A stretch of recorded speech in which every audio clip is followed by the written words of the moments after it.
Good morning દોસ્તો. તો આપણે આગલા લેક્ચરમાં શું જોયું? મેક્સવેલના ઇક્વેશન જોયા હતા. ચાર ઇક્વેશન હતા. એમાં એમ્પિયર્સના ઇક્વેશનમાં મોડિફિકેશન કરવામાં આવેલું. રેડી? તો હવે આજના લેક્ચર અને એના પછીના લેક્ચરમાં આવશે બીજો પોઈન્ટ જે બહુ ઇમ્પોર્ટન્ટ પોઈન્ટ છે. ચાર્જ અને એનર્જી. આ એક ટોપિક આપ્યો છે. ત્યાં બે પોર્શન છે. પહેલું ચાર્જ આવશે અને પછી એનર્જી આવશે. તો ચાર્જમાં શું કરવાનું આવે? એક ઇક્વેશન ડિરાઈવ કરવાનું આવે. મેં આગળ તમને વાત કરેલી હતી જેમાં આપણે કન્ટિન્યુટી ઇક્વેશન ફાઇન્ડ કરવાનું આવે. કન્ટિન્યુટી ઇક્વેશન આપણને શું દર્શાવે કે એમાં ચાર્જ લો, ચાર્જ કન્ટિન્યુટી ઇક્વેશન તમે ડિરાઈવ કરો તો એમાં તમને ચાર્જ કન્ઝર્વ થાય એ ખબર પડે. અને બીજું કે જેમાં એનર્જી માટેનું કન્ટિન્યુટી ઇક્વેશન ડિરાઈવ કરશું આપણે. જેમાં શું આપણને છેલ્લે મળે કે એનર્જી કન્ઝર્વ થાય. તો આ બેમાં પહેલા આપણે એનર્જી કન્ઝર્વેશન આપણે જોઈએ. કેમ કે થોડો મોટો ટોપિક છે અને આપણે બે લેક્ચર મિનિમમ થાય છે આ લેક્ચરમાં. પહેલા એનો જે બીજો ટોપિક રહ્યો જે એનર્જી માટેનો પહેલો છે પોઇન્ટિંગ થિયરમ અને પોઇન્ટિંગ વેક્ટર. આપણે આ લેક્ચરમાં શું જોઈશું? Poynting theorem. What is Poynting theorem કેવી રીતે દેવામાં આવે, એનું ઇક્વેશન શું છે. રેડી? આના પછીના પાર્ટમાં જે આનો સેકન્ડ પાર્ટ છે એમાં આપણે પોઇન્ટિંગ વેક્ટર જોઈશું અને એનર્જી કન્ઝર્વેશન જોઈશું. ત્યાર પછી આપણે જોઈશું ચાર્જ કન્ઝર્વેશન. અહીંયા આપણે કન્ટિન્યુટી ઇક્વેશન ડિરાઈવ કરીશું. એનું કન્ટિન્યુટી ઇક્વેશન અને એનર્જીનું કન્ટિન્યુટી ઇક્વેશન એ બેને કમ્પેર કરીશું. પહેલા આપણે જોઈએ પોઇન્ટિંગ થિયરમ. શું કરવા પોઇન્ટિંગ થિયરમ ડિફાઇન થયો? બધું આપણે આ જે લખાવેલું છે બોર્ડ ઉપર તમારે લખી લેવું. બહુ આઈએમપી ક્વેશ્ચન છે, મોટા ભાગે પૂછાય છે દર વર્ષે. આ આપણે જોઈ કે તમે આ પોઇન્ટિંગ થિયરમ શું છે. The word necessary assemble a static charge distribution against the Coulomb repulsion of like charges is given as. તો શું કહેવા માંગે પેલો પોઈન્ટ કે બળ આપણે કેટલું જરૂરી કરવું પડે કે બે લાઇક ચાર્જ, માની લાઇક ચાર્જ કોને કહેવાય? Electron proton. બે સરખા ચાર્જ હોય આ બેને ભેગા કરવા માટે જ્યારમાં ડિસ્ટ્રીબ્યુશન થયેલું હોય આ ચાર્જમાં એ બેને ભેગા કરવા માટે જે બળ કરવું પડે એને શું કહેવાય? એને જે બળ કરવું પડે એ કેટલું થાય એ આપણે ઇક્વેશન દ્વારા જોયું. રેડી? બળ required work in WC E for electric field is equal to epsilon 0 by 2 integration over E volume V E square d tau. Okay? તો આ આપણે તારે જે એનર્જી કેટલી રિક્વાયર્ડ છે, વર્ક કેટલું કરવું પડે એ આપણને પહેલા ઇક્વેશન થી મળે. બીજું similarly the work required to get current charge to value current going against the back EMF is given by Wm or M for magnetic field is equal to 1/2 mu 0 V square d tau. ये આપણે આ derive કરેલું, આ define કરેલું already આપણે આગળ study કરેલું. Ready? તો આ બે વર્ક થયા, એક ઇલેક્ટ્રિક ફિલ્ડ દ્વારા અને એક મેગ્નેટિક ફિલ્ડ દ્વારા. તો ટોટલ એનર્જી કેટલી રિક્વાયર્ડ છે કરંટ અને magnetic? U electromagnetic is equal to 1/2 epsilon 0 E square plus V square mu 0. આને બેને કમ્બાઈન કરી લીધું. Ready? Total work. Now the work required to move a charge by electromagnetic force. The total force due is dW. Total work due dW is equal to F dot dl. F એટલે force હતું electromagnetic force dot dl. આટલો move કરવા કેટલું જોઈએ? આપણે work equation ખબર છે, work equal F into d, d નું ડિસ્પ્લેસમેન્ટ. થોડુંક મૂવ કરવા માટે કેટલું? Small part. એ રીતે કન્ટિન્યુઅસ કરવું હોય ઇન્ટિગ્રેશન કરો તો ટોટલ વર્ક મળી જાય. તો સ્મોલ વર્ક કરવા માટે જે નાનું dl હશે કાપવા માટે જે વર્ક ફોર્સ લાગ્યું e ઇન્ટુ મલ્ટીપ્લાય distance એટલે આપણને શું આપે? Work is equal to electromagnetic force કે રીતે આપવામાં આવે? q e plus v cos v. Ready? Into dl ને આપણે રિપ્લેસ કરીએ v dot dt. કેવી રીતના? we know that v is equal to velocity, velocity is equal to displacement upon time, so v is equal to dl by dt, hence dl is equal to v dot dt, we replace dl by v dot dt. Ready? અહીં લખી સમજાઈ ગયું બધું? પહેલા શું કર્યું આપણે? Electric field થી કેટલી એનર્જી રિક્વાયર્ડ જોઈએ? વર્ક કેટલું કરવું પડે? મેગ્નેટિક ફીલ્ડ થી કેટલું વર્ક કરવું પડે? Total work. આ એનર્જી છે, સોરી એનર્જી આ ગયો, આ વર્ક હતો, એનર્જી ને ઇન્ટિગ્રેશન વેલ્યુ કીધું એ ટોટલ સ્ટોરી એનર્જી આટલું હતું. અને વર્ક કરવા માટે કેટલું જોઈએ? ટોટલ એનર્જી ઇલેક્ટ્રોમેગ્નેટિક આટલું, અને v જે dl ટર્મ હતી એને આપણે રિપ્લેસ કરી v dot dt. Now EW is equal to Q E dot V cross dt. હવે આને શું કર્યું કે મેગ્નેટિક ફીલ્ડ વાળી ટર્મ હતી એને નેગેટ કરી નાખી. કેમ? આપણે કેના ઉપર વર્ક કરીએ? ચાર્જ પર. ચાર્જ ઉપર આવે તો ખાલી ઇલેક્ટ્રિક ફીલ્ડ આવે, મેગ્નેટિક ફીલ્ડ આવે તો એ રિમૂવ થઈ ગઈ. Now dot DW that is work done is equal to Q या QE અને V dt. Ready? આ ટર્મ થઈ ગઈ. Now we know that Q is equal to rho d rho. હવે ચાર્જ ડેન્સિટી કેવી રીતના દેવામાં આવે? Charge density Q upon volume થાય. તો વોલ્યુમ નો સ્મોલ પાર્ટ આપણે d tau લીધો હોય તો dq upon d tau થાય કે? તો ρ q તો તમે શું લખી શકો?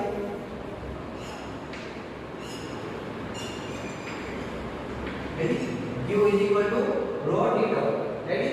અને બીજો પાર્ટ એ ρ v j. એ શું આપે? Current density. રેડી? So આ બે જે વસ્તુને આપણે આમાં રિપ્લેસ કરશું. તો q આપણે ρ d tau લખાયું. રેડી? q ρ d tau અને ρ v બરાબર આપણે લખ્યું j. આપણી પાસે આ કઈ ટર્મ રહી? અહીંયા q in જગ્યાએ ρ d tau લખ્યું અને e dot v dt અને આ બરાબર હવે આમાં ρ અને v ને ભેગું કરીને શું કરી નાખ્યું? e. તો e dot j dt d tau. Ready? હવે work done. So rate at which work is done on all the charge in volume v is. હવે ઇન્ટિગ્રેશન કરી દઈએ. આપણે આખો વોલ્યુમ લીધું. વર્ક રેટ આવી ગયો, રેટ એટલે ટાઈમ ડેરિવેટિવ થઈ ગયું. તો આ જે dt ટર્મ રહે આયા એ આપણે ક્યાં દઈશું? dw છે ને dw by dt that is work done.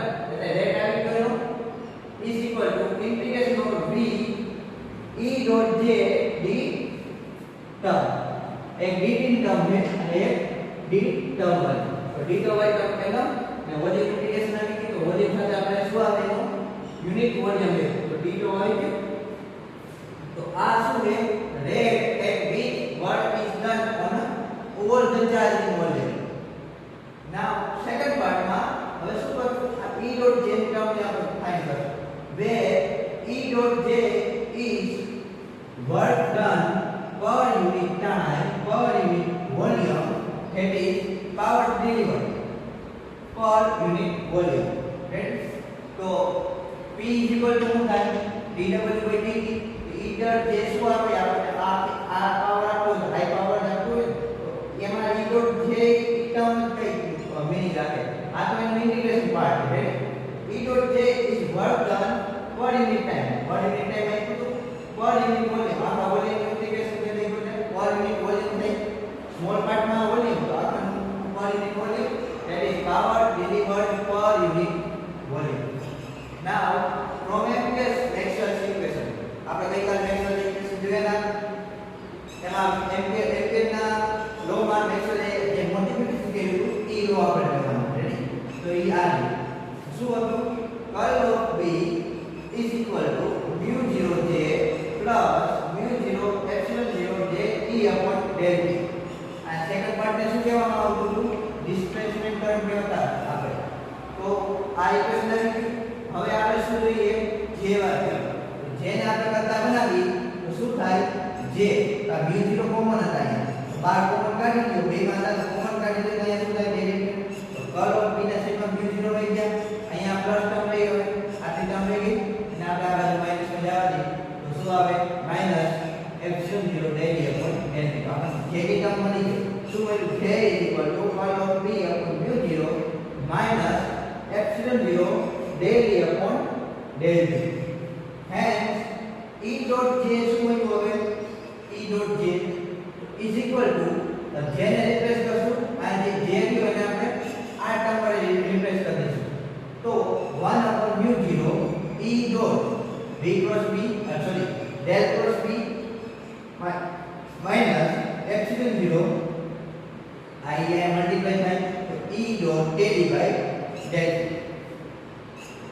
Further આ એક આપણને E dot j નું ઇક્વેશન મળ્યું હવે આ ટર્મ તો આપણે મળી જાય કે આ જે e સ્ક્વેર upon dt બરાબર 2 e સ્ક્વેર upon dt આ ટર્મ આપણે ફાઇન્ડ કરવાની આ ટર્મ કેવી રીતે ફાઇન્ડ કરશું from we know that the product આપણે પ્રોડક્ટ ખબર જ છે કે divergence of E cross B is equal to given by B dot curl of B minus B dot curl of B.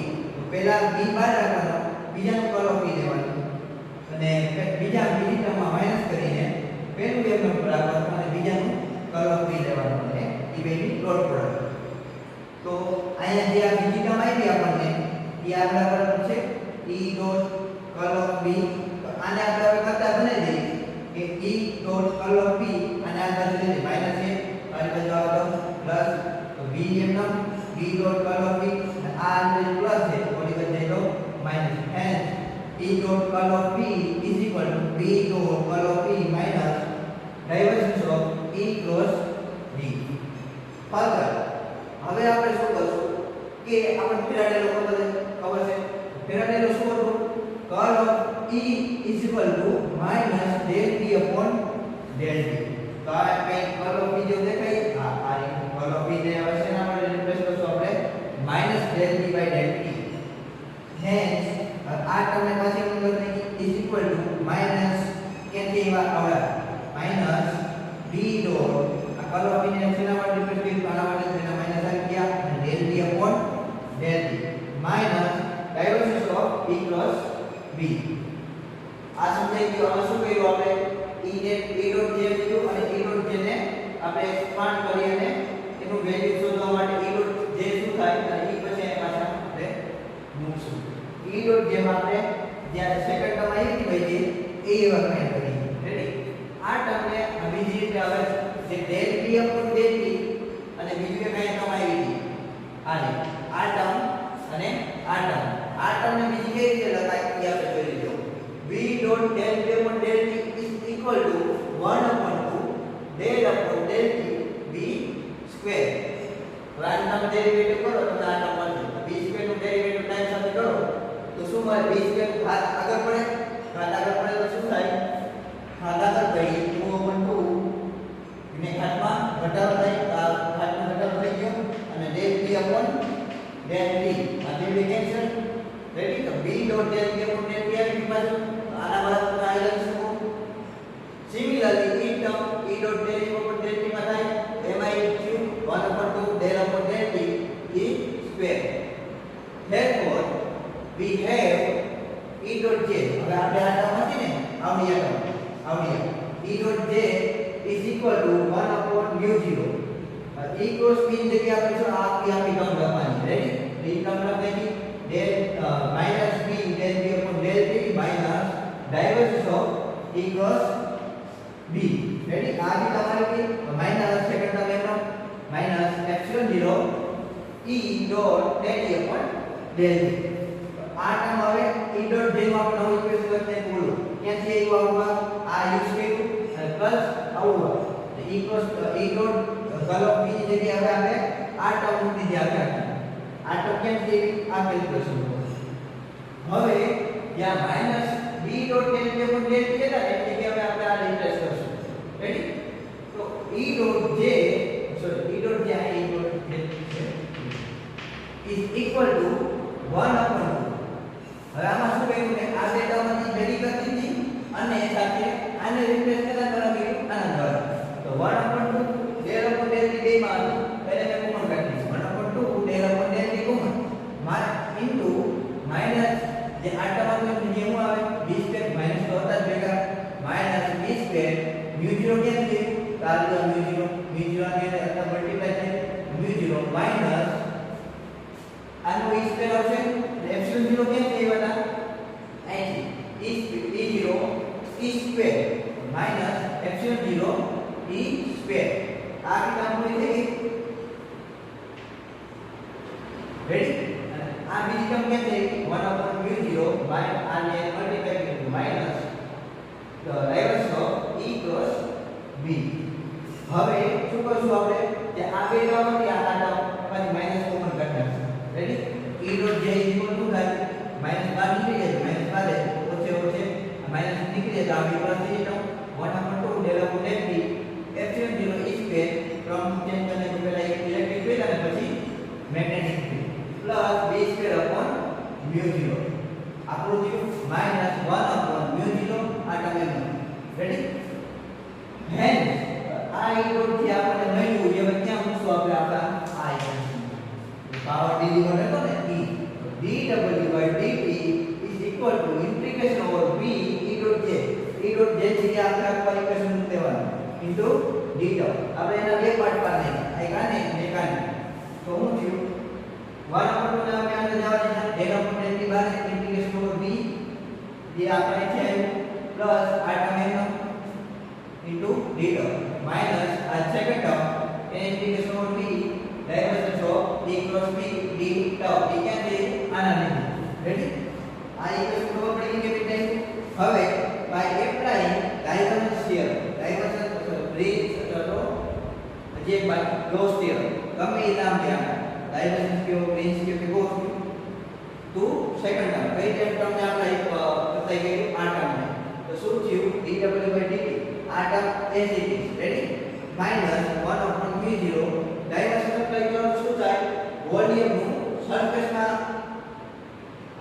Integral થાય volume ને surface માંથી તો divergence શું થઈ છે e cross b dot d અને સરફેસ એરિયા તો આ ઇક્વેશન જે છે તો મળ્યું આપણને e આપણું Poynting theorem ready this equation is known as pointing theorem or work energy theorem શું કામ વર્ક એનર્જી થિયરમ કહેવાય first term shows the total energy stored in electromagnetic field આ electromagnetic field માં કેટલી એનર્જી સ્ટોર થાય છે તો આપણે આગળ વાત કરી ઇન્ટુ electromagnetic આરે કેટલી સ્ટોર થાય એ ટર્મ અહીંયા આવી રેડી તો પહેલી ટર્મ આ દર્શાવે સેકન્ડ ટર્મ શું દર્શાવે second term shows the rate of energy flow through the surface S તો કોઈ એક સરફેસ માંથી જે બાઉન્ડરી હોય એ બાઉન્ડરી માંથી કેટલી એનર્જી ફ્લો થાય પર યુનિટ ટાઈમ પર યુનિટ વોલ્યુમ રેડી આ પર યુનિટ ટાઈમ પર યુનિટ વોલ્યુમ કેમ ચેન્જ કરે આ વાત એ છે પર યુનિટ ટાઈમ પર યુનિટ વોલ્યુમ રેડી તો આઈ ડોટ જેમ આપણે જે ડિરાઈવ કર્યું ત્યાંથી આપણે ખબર કેટલી એનર્જી બહાર નીકળે આ ઈ દર્શાવે છે અને શું કહેવાય પોઇન્ટિંગ થિયરમ વર્ક એનર્જી આ એનર્જી કેટલી સ્ટોર થઈ અને કેટલું કામ કર્યું work energy ready Poynting theorem માં પહેલા શું કરવાનું બેના ઇક્વેશન લખવાના કેટલું વર્ક કરવું પડે ઇલેક્ટ્રોમેગ્નેટિક ટોટલ એનર્જી ત્યાર પછી આપણે લખશું કે વર્ક કેટલું છે ફોર્સ એટલું કઈ લગાવવા માટે કેટલું જોઈએ એને આપણે રિપ્લેસ કરશું જે આપણો ઇક્વેશન છે ફોર્સ ઇલેક્ટ્રોમેગ્નેટિક એનર્જી ફોર્સ એ પછી જે dl y તમને v dt લગાવી હવે r જે ટર્મ હોય એને આપણે બે રીતે ચેન્જ કરી q ρ d tau અને ρ v j આનાથી રિપ્લેસ કરીને ઇક્વેશન લીધું dw/dt integration over v e dot j v dot હવે આ ઇક્વેશનમાં e dot j ની આપણે વેલ્યુ ફાઇન્ડ કરશું e વેલ્યુ ફાઇન્ડ કરવા માટે આપણે ફેરાડે લો યુઝ કરશું પ્રોડક્ટ લો યુઝ કરશું રેડી એટલે આનાથી આપણને અને બીજું એમ્પેસ મેક્સવેલ ઇક્વેશન આ ત્રણ ઇક્વેશન યાદ રાખવાના ત્રણ ઇક્વેશન થી આપણે e dot j ની વેલ્યુ ફાઇન્ડ કરી અને ક્યાં મૂકી આ ઇક્વેશનમાં અને જે del p upon del t વાળી ટર્મ હતી b વાળી એને આપણે રિપ્લેસ કર્યું v સ્ક્વેર 1/2 આના દ્વારા આ જે ટર્મ મળી એને આપણે પછી પાછું શું ઉપયોગ કર્યું આ કેમ મૂકી આપણે જે આપણું પહેલું આપણું ઇક્વેશન હતું એમાં જે સેકન્ડ ટર્મ આવે એમાં આપણે શું કરવું ડાયવર્જન્સ થિયરમ ત્યાર પછી જે ઇક્વેશન મળ્યું એને આપણે શું કીધું પોઇન્ટિંગ થિયરમ રેડી અને એનો પહેલી ટર્મ શું કે ટોટલ એનર્જી સ્ટોર અને બીજું કે કેટલી એનર્જી आउट का इन થાય જે રેટ કઈ રેટ થી second term shows the rate of energy flow to the surface S